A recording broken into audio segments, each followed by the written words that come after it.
là đài truyền thống của người Mông Ta Nha có trụ sở tại Hoa Kỳ. Thời gian gần đây, Liên đoàn Người Thương Bản Địa ở Tây Nguyên do Carrie Siêu, con gái ông chủ tịch Roland Ngon. Hi everybody, my name is Carrie, this is Loar, Melissa, and right now we're at the UN in Switzerland.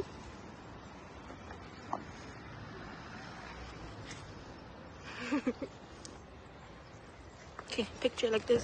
Kok pilih ke pipang anak belum sangka cara mi cara Thailand cara Canada Finland ở pipang UN ta dọ một lần đà này bình mười rồi hộp đi UN như này đây là hộp pipang United Nations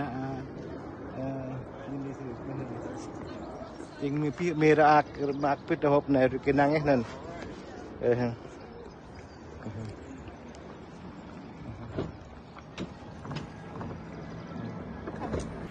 Cũng với Phó Chủ tịch Siêu Lua và con gái Lua, Melissa Roland, đại diện và tiến sĩ Joshua Cooper Tháp Tùng đã tham dự kỳ kiểm điểm định kỳ lần đầu tiên về Việt Nam trước Ủy ban Nhân quyền Liên Hợp Quốc ICCPR từ ngày 7 đến ngày 9 tháng 7 năm 2025 tại Geneva. Kỳ kiểm điểm này nêu bật tình hình khủng hoảng nhân quyền đang ngày càng trầm trọng ở Việt Nam, đặc biệt là những vi phạm mang tính hệ thống mà cộng đồng người thương bản địa phải đối mặt.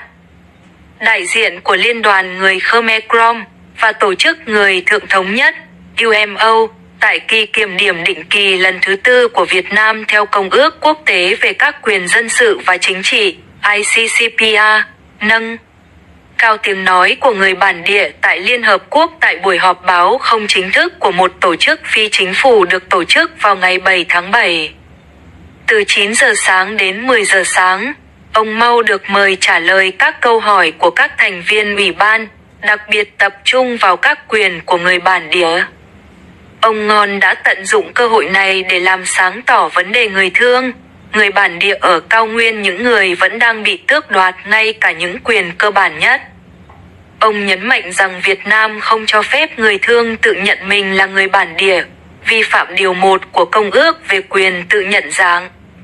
Nếu không có quyền tự nhận dạng, chúng tôi thậm chí không có quyền có các quyền, ông Quigley phát biểu trước ủy ban. Ám chỉ việc Việt Nam cố tình gộp chung các khu vực dân tộc và người bản địa để xỏ bản sắc riêng biệt của người bản địa.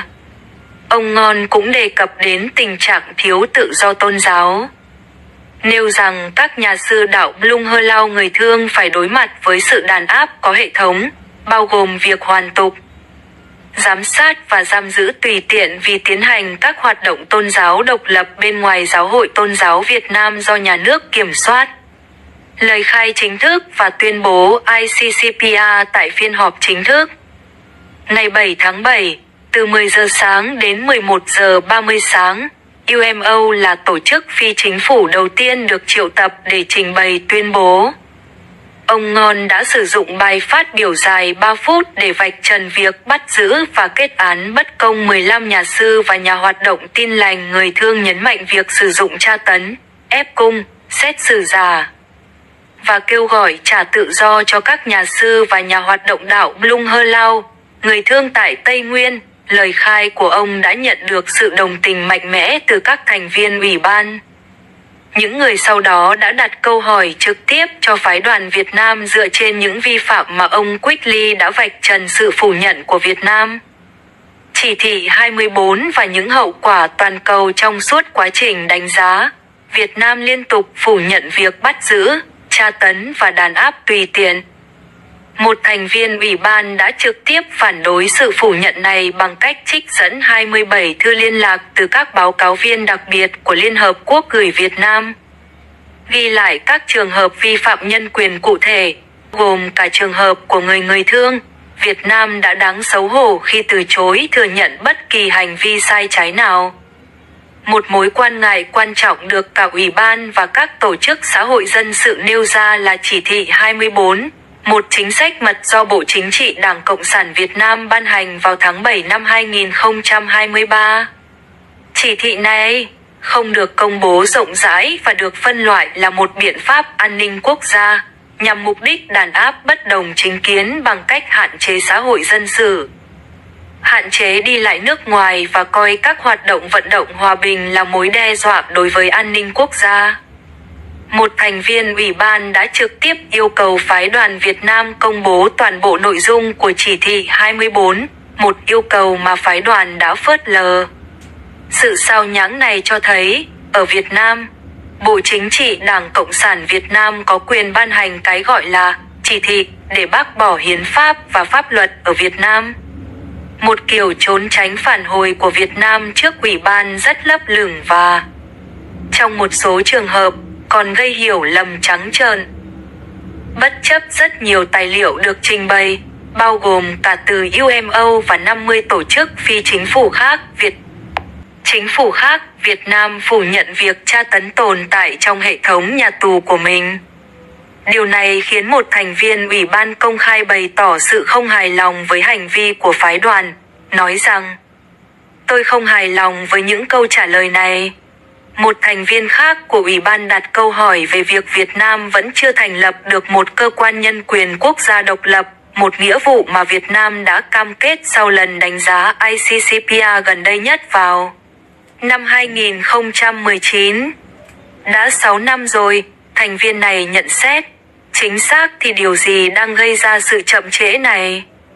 Việc thiếu tiến bộ thực sự làm dấy lên những lo ngại nghiêm trọng về ý chí chính trị. Trong một hệ thống độc đảng như Việt Nam, việc thành lập một cơ quan nhân quyền thực sự độc lập sẽ đòi hỏi một không gian ý nghĩa cho quyền tự do ngôn luận và lập hội, những quyền tự do vẫn bị kiểm soát chặt chẽ.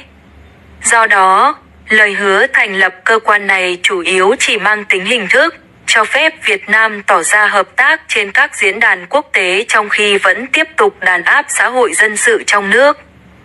Nếu không có cải cách cơ cấu và sự giám sát quốc tế, cam kết này có nguy cơ chỉ tồn tại vĩnh viễn trên giấy tờ, được sử dụng một cách chiến lược để làm chệch hướng chỉ trích và thu hút viện trợ nước ngoài. Kết luận của Ủy ban phản ánh những quan ngại của UMO trong các nhận xét công bố ngay sau cuộc đánh giá. Ủy ban đã lặp lại những quan ngại của UMO, kêu gọi Việt Nam công nhận người dân tộc bản địa theo luật pháp quốc tế, chấm dứt giam giữ tùy tiện và bảo vệ quyền được xét xử công bằng, đảm bảo tự do tôn giáo, đặc biệt là đối với những người theo Tin lành, chẳng hạn như người thương, cấm tra tấn và ngược đãi trong tất cả các cơ sở giam giữ, tôn trọng quyền tự do ngôn luận và hội họp, và chấm dứt việc lạm dụng các bộ luật hình sự mơ hồ, chẳng hạn như Điều 331 lời kêu gọi trách nhiệm tài chính, trong khi Việt Nam vận động tái đắc cử vào Hội đồng Nhân quyền Liên Hiệp Quốc. Các bằng chứng được trình bày trong quá trình đánh giá ICCPR lại cho thấy một bức tranh hoàn toàn khác.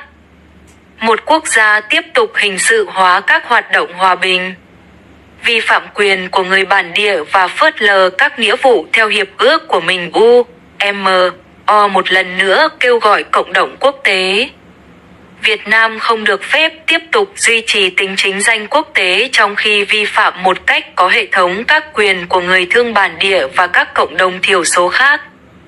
Thông tin thêm về bài đánh giá.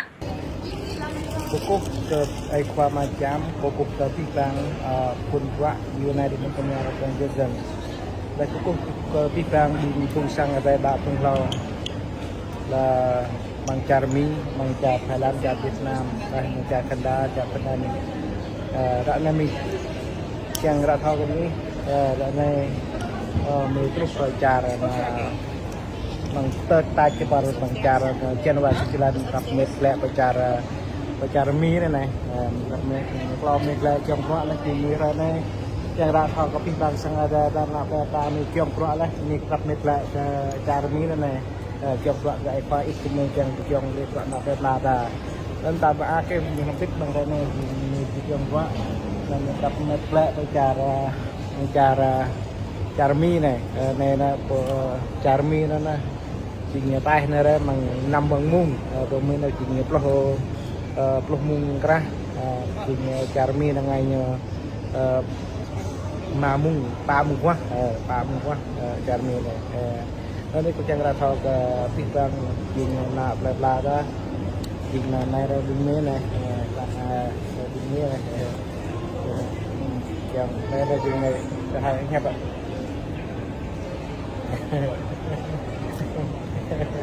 Lah. Ini memang aku punya juga. Okey. Okey. Ya.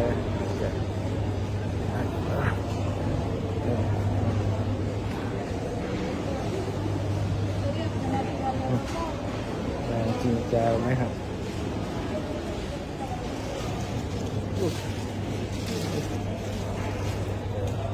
Chính là cara Switzerland ni cara Geneva Switzerland ni bang training bang sen tepar dari ke Pibata dalang tinggi bang training.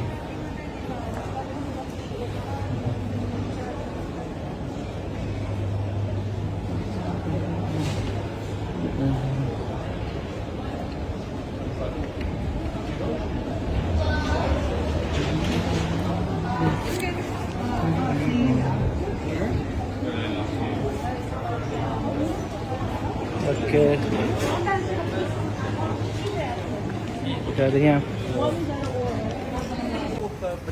Anak pelanggan cara kita cara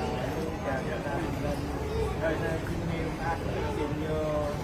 akhirnya di farm di Nabata cara kita baca perang apa UN dan dan akhir Ngọc cái bằng ta mà bên là mấy gia nhân gia làm này mà các bên trong là bằng làm đi làm cái này mà anh ba cái nhân gia là để quan hệ cái Beli đây là beli lagi, kita jadi plan untuk tăng lên, dari dulu di semua mahal dan jangan tak kenal nak pun, nak kenal New York pun, kalau berdua tak boleh, ini begitu, amin, oke, bye bye, nanti ramai. Xin chào mọi người đang xem video Polong Channel, tiếp theo hẹn gặp lại sau.